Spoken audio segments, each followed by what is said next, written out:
but, You get more and better cameras. I mean, some of those cameras are not very good. yeah. The one at Flagstaff, I wish they Yeah, move it a little bit, because it's yeah, like, first off, it's a real wide angle, so it's bent, and it's leaning over, so the trains are all going uphill. Yeah, yeah. No, yeah, we're good. I'm just, gonna bring it all the way over to the southern line. But originally, Flagstaff that past week ago, they had a windy At one point, you couldn't see a anything. blizzard for a while, and ended, and that they were clear. Yeah.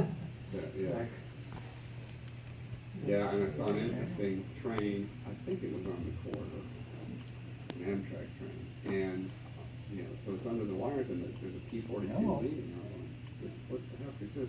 And it was coming straight at the camera, so you couldn't see it until it turned away. Oh, yeah. It was, the electric engine was behind it with the pantograph down. It looked like they'd Oh. sent the P-42 out to rescue the train. And then they had like, you know, like Amtrak, they had three coaches, three Am coaches. It was kind of funny, like going through Paradise. That's the Pennsylvania. place, in Oh, Pennsylvania, yeah. that's the place You where it can is. watch the ones going from